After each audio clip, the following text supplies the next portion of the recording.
Maharashtra carrom असोसिएशनच्या वतीने मी सर्वांना नवीन वर्षाच्या पहिल्या शुभेच्छा देतो आणि सगळ्यांचं स्वागत करतो। आमच्या आमंत्रणाला मान देऊन आपण आज या ठिकाणी आलात। इथे माझ्यासोबत महाराष्ट्र कॅरम असोसिएशनचे आमचे अध्यक्ष जितेंद्र शाह आहेत, त्यांच्या शेजारी आमचे उपाध्यक्ष यतीन ठाकूर आहेत आणि माझ्या इथे डाव्या बाजूला केतन चिखले हे महाराष्ट्र कॅरम असोसिएशनचे आमचे जॉईंट सेक्रेटरी आहेत आणि स्वतः इंटरनॅशनल अंपायर आहेत। आणि या आयोजनामध्ये पूर्ण महाराष्ट्र कॅरम असोसिएशनचे अध्यक्ष जितेंद्र शाह आणि भारतजी देसाईला पुण्यावरनं ते मागच्या वर्षी प्रेस कॉन्फरन्सला आले होते, आज ते हजर राहू शकले नाही। तर त्यांच्या मार्गदर्शनाखाली मुळात आमची महाराष्ट्र कॅरम असोसिएशन गेली अनेक वर्ष काम करते आहे आणि विशेष करून त्यांचं सुद्धा एक वेगळं असं विजन आहे आणि त्यांचाही असा प्रयत्न राहतो नेहमी की आपण कॅरमसाठी काहीतरी भव्य असं काहीतरी करायला पाहिजे। आणि त्या सगळ्या एकंदरात त्यांचे जे काही विचार किंवा त्यांचं जे काही विजन आहे हे विजन लक्षात घेता गेल्या काही वर्षामध्ये महाराष्ट्र कॅरम असोसिएशनने सातत्याने महाराष्ट्रामध्ये महाराष्ट्रातल्या वेगवेगळ्या जिल्ह्यांमध्ये राष्ट्रीय स्पर्धा घेतल्या। त्यातल्या 3 सलग सिनियर राष्ट्रीय स्पर्धा महाराष्ट्राने घेतल्या। हा एक विक्रम महाराष्ट्राने केला महाराष्ट्र कॅरम असोसिएशननी आणि गेल्या 3 वर्षापासून म्हणजे आता ही तिसरी ओपन चॅलेंजर टुर्नामेंट आपण घेतो आहे, ती महाराष्ट्र ओपन चॅलेंजर ट्रॉफी ही तिसऱ्या वर्षी सलग आपण मुंबईमध्ये घेतो आहे। ही स्पर्धा घेण्यामागचा आमचा उद्देश असा आहे की महाराष्ट्रातल्या आणि महाराष्ट्रातल्या बाहेरच्या खेळाडूंना एक चांगल्या प्रकारची चांगल्या दर्जाची स्पर्धा तर द्यावीच, परंतु जास्तीत जास्त प्रमाणामध्ये आणि मोठ्या प्रमाणामध्ये त्यांना कॅश प्राइजेस द्यावी। कारण कॅरममध्ये आत्तापर्यंत जेवढ्या स्पर्धा होतात, मग ते राष्ट्रीय स्पर्धा असतील किंवा कुठल्याही स्पर्धा असतील, त्या स्पर्धांचं टायटल त्यांना मिळतं परंतु आर्थिक त्यांना कुठल्याच प्रकारचा लाभ होतो। त्याच्यामुळे महाराष्ट्र कॅरम असोसिएशन गेल्या 3 वर्षापासून प्रयत्न करत आहे की त्यांना आर्थिक कुठेतरी मदत व्हावी किंवा वेलफेअर हा दृष्टिकोन खेळाडूंचा लक्षात ठेवून आपण या स्पर्धा सुरू केल्या आहेत। यावर्षी आपण 8 लाखाची कॅश प्राइजेस या ओपन सिंगल्समध्ये देतो। या इव्हेंटमध्ये महिला आणि पुरुष असे दोघेही एकत्रच खेळणार आहे आणि सांगायला मला आनंद वाटतो की 55 महिला पुरुष कॅटेगरीमध्ये खेळत आहेत। जवळपास म्हणजे भारताच्या बाहेरना 9 महिला या स्पर्धेमध्ये खेळण्यासाठी येत आहेत। श्रीलंकेतनं 7 आणि 2 मालदीव्समधनं खेळाडू येत आहेत आणि जवळपास 22 खेळाडू श्रीलंका, मालदीव्स आणि कॅनडामधनं येत आहेत। म्हणजे महाराष्ट्र आणि भारताच्या बाहेरनाही जवळपास 22 खेळाडूंची संख्या या स्पर्धेमध्ये खेळते आहे। प्रेस नोटमध्ये ऑलरेडी त्याची सगळी माहिती दिलेली आहे।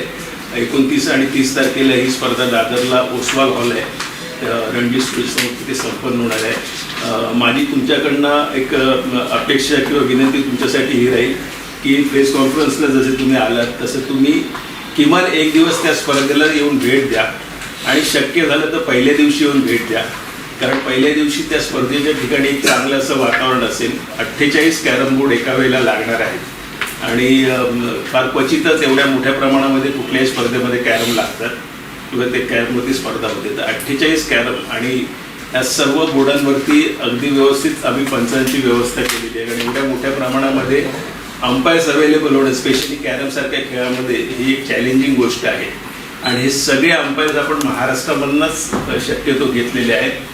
आणि गेल्या काही 5-6 वर्षामध्ये आपण रेग्युलर अंपायर्सचे सेमिनार घेतो किंवा त्यांना मार्गदर्शन करण्यासाठी काही ना काहीतरी प्रयत्न करतो जेणेकरून अंपायर्सची संख्या वाढली पाहिजे।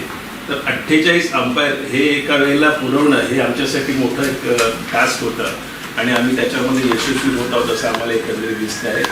महाराष्ट्र कॅरम असोसिएशनच्या वतीने जशी मोठी स्पर्धा आहे किंवा जास्त रोख पारितोषिकाची स्पर्धा आहे तसं त्या स्पर्धेमधलं आणखीन एक वैशिष्ट्य म्हणजे 32 खेळाडूंना ही बक्षिसं मिळणार आहे। पहिलं बक्षीस जसं 1.5 लाख आहे तसं खाली जसं 32 खेळाडूंपर्यंत ती बक्षिसाची रक्कम जी आहे ती विखुरली गेलेली किंवा वाटण्यात येत आहे। आणि महिलांना आम्ही एनकरेज करायसाठी म्हणून एक स्पेशल यावेळेला असा निर्णय घेतला की एक राऊंड जर ती खेळली मुलगी किंवा महिला खेळली आणि ती जिंकली ना तर तिला कॅश प्राइज सुरू होते। त्याच्यामुळे त्यांना एक विशेष उत्तेजन देण्याचा प्रयत्न महाराष्ट्र कॅरम असोसिएशनच्या माध्यमातून आहे। तो एक मॅच खेळली, एक राऊंड जिंकली की तिला 1000, दुसरी जिंकली की 2000, नंतर 4000, 8000, नंतर 15000पर्यंत तिला ते मिळू शकते 4-5 राऊंड जर ती जिंकली तर हे एक मला वाटतं या स्पर्धेतलं नाविन्यपूर्ण असं आहे। या ठिकाणी महाराष्ट्र कॅरम असोसिएशनचे अध्यक्ष आहेत, मी त्यांनाही विनंती करतो तेही तुम्हाला आमंत्रण देतील या स्पर्धेसाठी। या स्पर्धेसाठी LIC दरवर्षी आम्हाला ज्याप्रमाणे मदत करते त्यावेळेला LIC आमची मेन टायटल स्पॉन्सर आहे त्याच्यानंतर barbecue nation, mud jeans, bank of Maharashtra, bank of India, IDA bank, union bank of India आणि सिस्का कॅरम कंपनी ही आमची इक्विपमेंट पार्टनर आहे. या सगळ्यांकडनं आम्हाला कुठे ना कुठेतरी मदत होते किंवा झालेली आहे. त्याच्यामुळे एवढ्या मोठ्या प्रमाणामध्ये आम्हाला ही स्पर्धा घेणं शक्य होत आहे. केदार साहेबांनी बाकी सर्व माहिती या स्पर्धेची दिली आहे.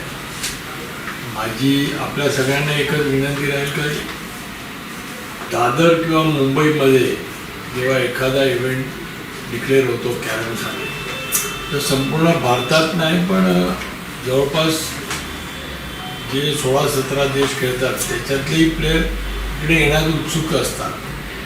कारण दादर इथून जी सुरुवात झाली म्हणजे 50 वर्षा आधीचा इतिहास बघितला तर कॅरम ज्या शिस्तबद्ध पद्धतीने खेळलं जाते त्याच्यामध्ये महाराष्ट्रही पहिला आहे.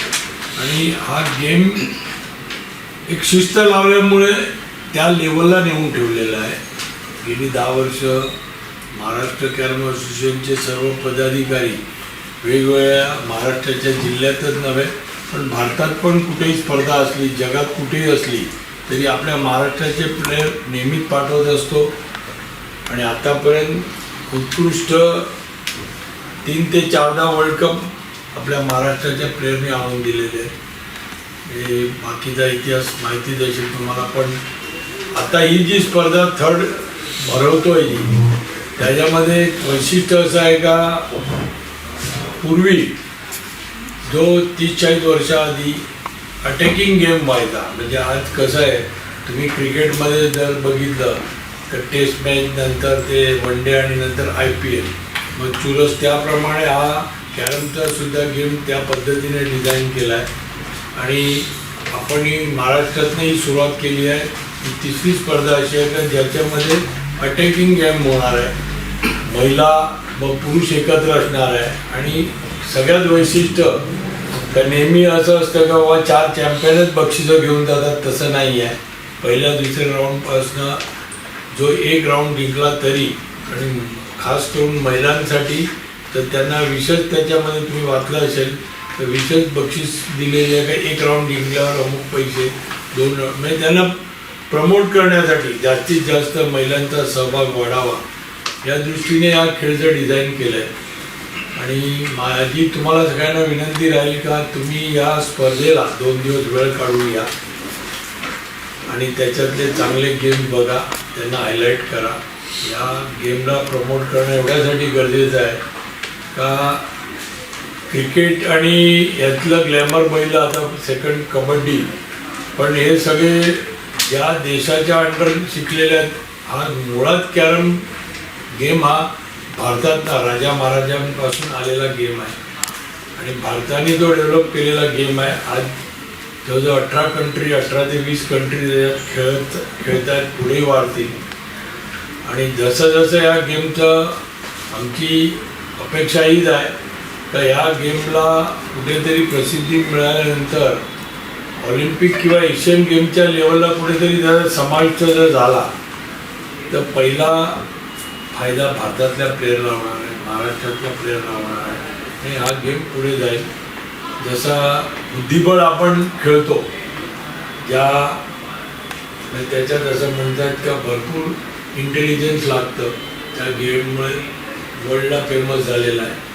त्याच तोडीला आपण हा जो गेम डिझाईन केला, महाराष्ट्रातनं जी सुरुवात झालेली आहे त्या गेमचे डिसिप्लिन अजून सांगितलं 48 अंपायर तयार करणं, म्हणजे प्रत्येक बोर्डवर एक अंपायर असणार, जेणेकरून बारीकात बारीक पण मायनर फॉल्टसुद्धा तिकडे आयडेंटिफाय केला जाणार. म्हणजे ह्या सगळ्या गोष्टी ज्या आहेत गल्लीबोळात खेळणार त्याच्यामध्ये खेळणं आणि या टुर्नामेंटला खेळणं हा भरपूर फरक आहे.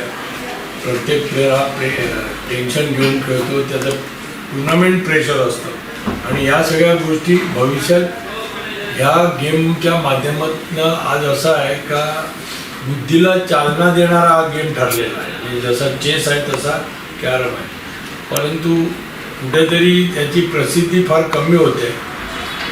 म्हणून आम्ही आज एवढा मोठा इव्हेंट जो आज आपण दादर येथे करतोय तर विचार आला का आपल्याशी पहिला संवाद साधावा आणि या गेमला जास्तीत जास्त प्रसिद्धी मिळावी हीच अपेक्षा. नॉर्मल आपली जी स्पर्धा असते ना तशी ही स्पर्धा नसते. चॅलेंजर ट्रॉफीमध्ये थोडंसं आपण वेगळं केलं, जसं आता सगळ्या गेममध्ये लीग वगैरे सुरू झालेले आहेत. तर आमचा प्रयत्न असा आहे की थोडंसं अटॅकिंग गेम असायला पाहिजे. म्हणजे डिफेन्स बरेच जण कॅरम खेळलेले आहेत किंवा कधी ना कधीतरी त्यांनी कॅरम खेळलेलं नसलं तरी बघितलेलं, तर त्यांना माहिती आहे की आपल्याला स्वतःची सोंगटी जात नसेल तर दुसऱ्याची चढवून एक डाव वाढवायचा वगैरे, त्याच्यामध्ये कुठल्याही प्रकारचं डिफेन्स नाही, एकदम फटाफट खेळायचं अटॅकिंग गेम आहे. 6 बोर्डाचा गेम म्हणजे नॉर्मली 8 बोर्डाचा गेम असतो, तर 6 बोर्डाचा गेम थोडं शॉर्ट व्हर्जन केलं आहे आणि खेळणारे आणि बघणारे खूप एन्जॉय करू शकतील अशा प्रकारचा गेम आहे. अगदी थोडक्यात सांगायचं, मागच्या 2 स्पर्धांमध्ये 2 वेगवेगळे विजेते होते, उपविजेते वेगवेगळे होते. त्याच्यामुळे या स्पर्धेमध्ये कोण जिंकेल हे तुम्हाला सांगता येत नाही. म्हणजे प्रशांत मोरे हा जरी आज विश्वविजेता असला तरी तो या फॉर्मॅटमध्ये जिंकेल याची काही शाश्वती नाही. असं थोडंसं वेगळं आहे. आणि मी लाईव्ह स्ट्रीमिंग महाराष्ट्र कॅरम असोसिएशनच्या यूट्यूब चॅनलवरनं करणारच आहोत. एका वेळेला 6 मॅचेस लाईव्ह करायचं आमचं प्लॅनिंग आहे. आणि प्रसन्न संत म्हणजे पहिल्यांदा आम्ही थोडंसं प्रोफेशनल अप्रोच ठेवून प्रसन्न संत जे आहेत त्यांना कॉमेंट्रीसाठी आम्ही इन्व्हाइट केलेलं आहे. आमचा प्रयत्न थोडंसं आणखीन एक पाऊल पुढे टाकायचं आहे. आम्हाला अपेक्षा तुमच्याकडनं सहकार्याची आहे. मला काय प्रश्न विचारायचा असेल तर मला आठवतं विश्वनाथ सरांनी मागे मला एकदा सांगितलं होतं की तुम्ही IPL सारखं काहीतरी प्रयत्न करा. दुर्दैवाने कसं आहे की इंडियाच्या बाहेर ज्या कंट्रीज आहेत त्याच्यामध्ये खूप चांगले प्लेयर्स तेवढे नाही आहेत, ते एशियन कंट्रीजमध्येच आहेत. आणि जर तुम्ही कुठली लीग मोठ्या असेल बसा मोठ्या लेवलची जर लीग करायचं म्हटलं तर जोपर्यंत इतर कंट्रीमधनं तुमच्या म्हणजे इंडियाच्या थोडीचे प्लेयर्स येत नाही ना तोपर्यंत त्याच्यामध्ये चुरस निर्माण होत नाही. कारण मग ते सगळे एशियन कंट्रीजमधलेच किंवा इंडियामधलेच चांगले खेळाडू दिसून येतात. सो हे थोडंसं आमच्यासाठी वेळ आहे, कारण हे वैयक्तिक असल्यामुळे कोणी जिंकू शकतो. तरी कसं काय मी आपल्याला म्हणतो निगेटिव्ह गेमचा म्हणजे डिफेन्स नाही करायचं. डिफेन्स डायरेक्ट एखाद्याने समजा निगेटिव्ह म्हणजे पर्पज नाही झाला तर त्याला निगेटिव्ह गुणांची काय सोय आहे का? नाही, निगेटिव्ह नाही, फाऊल डिक्लेअर होणार. फाऊल डिक्लेअर कसं आहे, प्रत्येक जो येतो, आता आम्ही सुद्धा अरुण ज्यांनी उल्लेख केला 80च्या दरम्यान खेळायचे, तर तेव्हा असं होतं का अरुण केदार, सुहास कांबळी, विजय संगम यांचे गेम बघायला, आता मी राहतो विरारून यायचे खास बघायला. का तर तिकडे कुठेतरी ब्रेक टू फिनिश बघायला मिळेल, स्टार्ट टू. प्रत्येकाची अपेक्षा आहे, जे कॅरम न खेळणार पण जे गेम बघायला येतात प्रत्येकाची अपेक्षा असते की यांनी स्टार्ट केलं का फिनिशच करावं.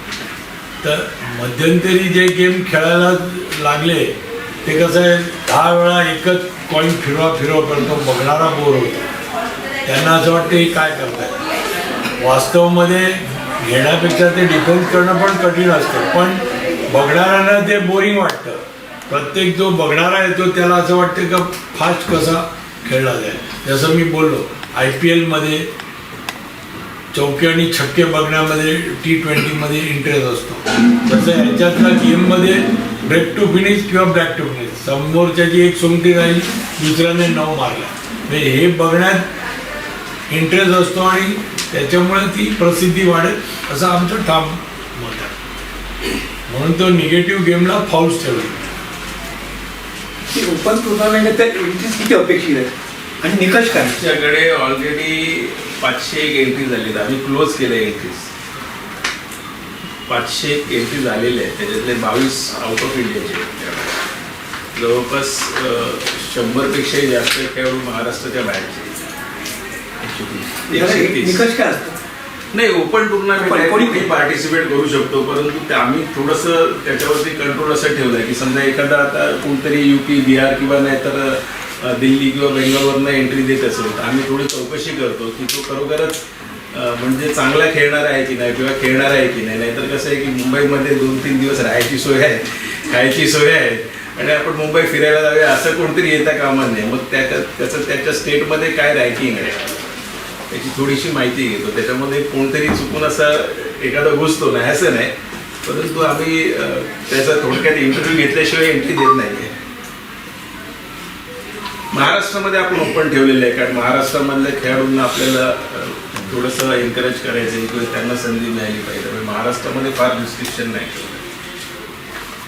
आता याच्यामध्ये म्हणजे बरेच इंडिया खेळलेले प्लेयर्स आहेत आणि आता जे टॉप फॉर्ममध्ये आरिफ म्हणून आहे, आता युपीमधून आहे, तो खूप चांगला फॉर्मात असलेला खेळाडू आहे. त्याच्यानंतर विदर्भमधनं इर्शाद अहमद आहे किंवा आणखीन के श्रीनिवास म्हणून आहे, जो मागच्या वर्षी विश्वविजेता होता. म्हणजे प्रशांत मोरे किंवा यांच्या लेवलचे किंवा त्यांनाही सिनियर असलेले काही खेळाडू आहेत. म्हणून ह्या स्पर्धेत सर्वात वेटरन खेळाडू पण आहे आणि वय का असेल त्याचा, आणि सर्वात यंगेस्ट सुधायला लागेल. तुम्ही आहात की नाही? बरेच कसं आहे चांगलं सांगते अरुण, तुम्ही आहात की नाही? नाही मी नाही. हा संगीता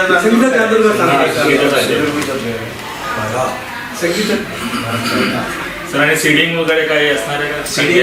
ड्रॉ झाल्यानंतर आम्ही वेगळे त्याची प्रेस नोट पाठवू. गेल्या वेळेला सागर वाघमारे जिंकला होता. पण याच्यामध्ये काय सागर वाघमारे जिंकलं म्हणून त्याला पहिलं सिटिंग द्यायचं असं काय नाही, कारण सातत्याने ही काय रँकिंग किंवा सिलेक्शन टुर्नामेंट नाही. इंडियामध्ये काय चाललेलं आहे किंवा इंटरनॅशनल लेवलला काय चाललं आहे, जो बेस्ट प्लेअर आहे इंडियाचा किंवा इंटरनॅशनल, त्या अनुषंगाने आम्ही सिटिंग देऊ. बरोबर ना? आणि बांगलादेशमधून कोणा याचे बांगलादेशमधून नाही खेळला जातो का तिथे खेळा? हा खेळला होता. पण यापूर्वी आले असेल ना? हो. तेच कारण एक पहिल्या सीझनला का दुसऱ्यांदा होते बांगलादेशचे काढून ना नाही, बांगलादेश अमेरिकेचे होते. अमेरिकेचे होते. यावेळेला अमेरिकेचा कोणी यावेळेला नाही. युके आणि पॉईंट सिस्टम मध्ये काय चेंज आहे काही सेम आपले नाही, पॉईंट सिस्टीम सेम आहे, फक्त 6 बोर्डचे 3 सेट. बांगलादेशमध्ये एंट्री नव्हती ना कोणी आलेली? नाही. आलीच नाही. पहिला खेळाडूला प्रत्येक सामन्याला तुम्ही प्राईज देणार आहात ना? प्रत्येक खेळाडूला नाही, महिलांना. पहिल्या खेळाडू महिलांना महिलाच मोठं आहे. एक महिला एक राऊंड जिंकली तर तिला थोडंसं मोटिवेशन किंवा पण तीच महिला जर जिंकली तर ऍडिशनल मिळणार. हो, मिळणार. ते सगळं ते वेगळं. ते सगळं मिळणार. म्हणजे ऍडिशन आला जर प्राईज मध्ये आहे तो प्लस आहे, असं दोन्ही आहे.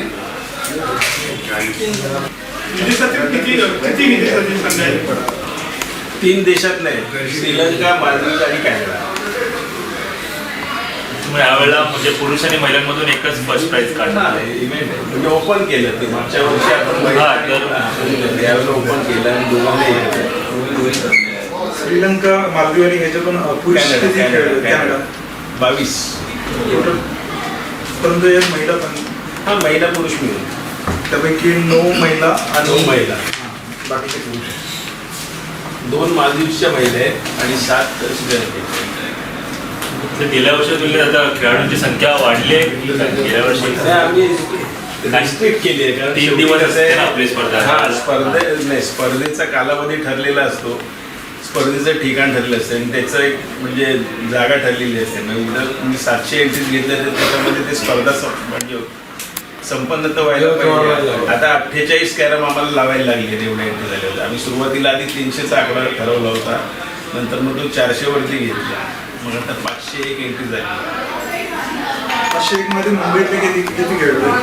तसं आम्ही बघितलं नाही, कारण शेवटी ती महाराष्ट्र असं आपण ठरवलं त्याच्यामुळे. पण साधारणपणे 120 ते 130 मुंबईतले खेळाडू असतात. स्थानिक पातळीवरती आपण शक्यतो कोणाला नाही असं म्हटलेलं नाही. बाहेरगावावरून येणाऱ्या खेळाडूंची कशी त्यांची राहायची पण व्यवस्था करायला लागते. महाराष्ट्रामध्ये मुंबई आणि महाराष्ट्रामध्ये असेल तर मुंबई, ठाणे वगैरे इथल्या खेळाडूंची राहायची व्यवस्था करायला, जसं सिंधुदुर्ग आहे, पुणे आहे, त्यांची राहायची व्यवस्था करायला लागते. त्याच्यामुळे मग त्याच्यावरती कुठेतरी मर्यादा येते. आता नाही म्हटलं तरी जवळपास 250 जणांची राहायची व्यवस्था करायला लागली आणि दादर असोसिएशन सगळं असोसिएशन आणि दादर फी आहे का? 1,500 रुपये फी आहे. महिला आणि पुरुष सारखे. आणि कसं आहे, दादर सारख्या ठिकाणी एवढ्या जणांची व्यवस्था करणं म्हणजे इतकं सोपं नाही. परदेशी खेळाडूंचा एअरफेअर वगैरे काय तेच का? मागच्या वर्षी त्यांना आम्ही निम्मा खर्च दिला होता, यावर्षी आम्ही काही दिलेलं नाही. ते बेअर करणं, त्यांची फक्त राहायची व्यवस्था केलेली आहे आणि जेवणाची व्यवस्था. आणि त्यांच्यासाठी 1,500 एंट्री फी म्हणजे खूप कमी आहे. महाराष्ट्राच्या नंतर सर्वात जास्त कुठल्या राज्यातून एंट्रीज आहे? UP, आणि त्याच्यानंतर त्याच्यानंतर MP.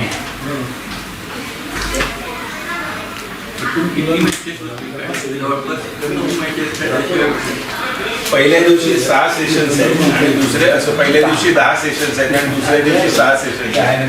दुसऱ्या दिवशीचे 6 सेशन म्हणजे 6 राऊंड झाले आणि आदले जे 10 सेशन्स आहेत त्याच्यामध्ये 4 राऊंड होणार, म्हणजे फायनल खेळणाऱ्या खेळाडूला 9वी किंवा 10वी मॅच ही फायनल असणार. एकूण मॅचेस किती असेल? 500 खेळाडू असले तर 500 मॅचेस होतात. प्लस थर्ड प्लेसची एक ॲडिशन होईल म्हणजे 501 मॅचेस होणार. त्याच्यामध्ये सगळा खर्च असोसिएशनचा असतो, म्हणजे त्यांची राहण्याची व्यवस्था, त्यांचा खाण्याची व्यवस्था, प्रत्येक खेळाडूला टी-शर्ट आम्ही युनिफॉर्म म्हणून देतो. तो बंधनकारक आहे मॅचच्या. हा, म्हणजे त्यांनी तो घालून खेळावा हे अपेक्षित आहे ना, कारण शेवटी स्पॉन्सर तर ते त्याच्यासाठी स्पॉन्सरशिप देतात ना. म्हणजे त्यांनी समजा टी-शर्ट दिलं आणि खेळाडूंनी घातलं नाही तर आपलं ओसवा आपलं फाळके रोडच्या समोर तिकडे अगोदर झालं गेल्या वर्षी पण झालं. आम्ही तिथे 2 नॅशनल खेळ आहेत, नॅशनल झालं. एक सिनियर नॅशनल, एक सब ज्युनियर नॅशनल आणि फेडरेशन. कॅपॅसिटी 48 बोर्ड लावणार आहे, म्हणजे एका वेळेला कमीत कमी 150 लोक आतमध्ये, 150 ते 150 लोक अंपायर्स आणि ऑफिसर्स. त्यामुळे आम्ही म्हणजे एंट्री पास ठेवलेला आहे आणि त्याला पण तो मर्यादित ठेवला आहे, म्हणजे शक्यतो क्राऊडला आतमध्ये सोडणारच नाही आहे.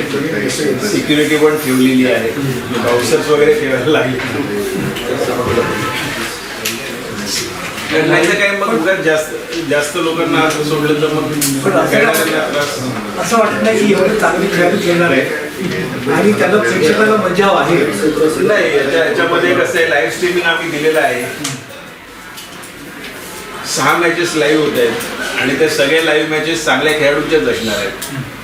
कोणतरी असंच साधे 2 खेळाडू खेळतात आणि त्यांचं लाईव्ह करतो असं नाही. जिथे चांगली मॅच लागली ते लाईव्ह आहे आणि हॉलमध्ये स्क्रीन असणार. दुसऱ्या दिवशी थोडंसं रिलॅक्स असेल, कारण कसं की बोर्ड्स कमी झालेले असतील तर लोकांना आतमध्ये येऊन मॅचेस बघता येऊ शकतील. पण पहिल्या दिवशी आता ऑलरेडी 150 लोक आतमध्ये आहेत. तुम्ही आणखी प्रेक्षकांना आतमध्ये जर सोडलं तर मग काय होईल की खेळणाऱ्यांनाही त्रास होईल आणि बघणाऱ्यांनाही त्रास होईल आणि मग तो डिस्टर्बन्सच झाला तर मग ती स्पर्धा करताना थोडंसं. साधारण सेकंड डे प्री क्वार्टर पासून असतात त्या सगळ्या दुसऱ्या दिवशी बोर्ड्स कमी झाले ना आणि आतमध्ये आम्ही पूर्ण LED स्क्रीन 3 पीस लावतोय. बॅकड्रॉप आणि बाजूला 2 स्क्रीन असणार. त्या 2 स्क्रीनवरती एका वेळेला मॅचेस लाईव्ह दाखवणार आहे. दुसऱ्या दिवशी गर्दी झाली तर त्यांना आतमध्ये आल्यानंतर मॅच बोर्डावरती नाही बघता आली तर कमीत कमी स्क्रीनवरती बघता येईल असा प्रयत्न. फक्त मोमेंटरी कुठल्या तरी एका मॅचची जागा. ओके,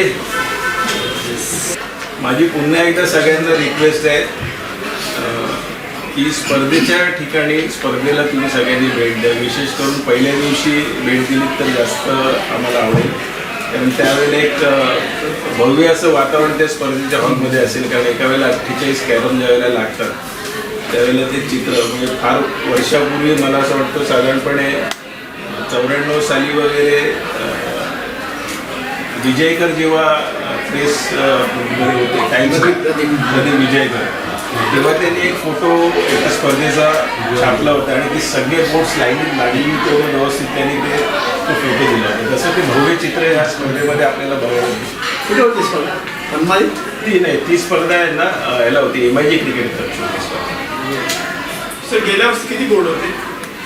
गेल्या वर्षी 24 बोर्ड. गेल्या वर्षी दिवस 3 होते. दिवस यंदा 2.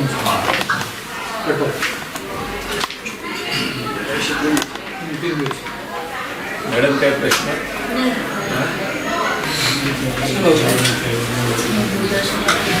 थँक्यू.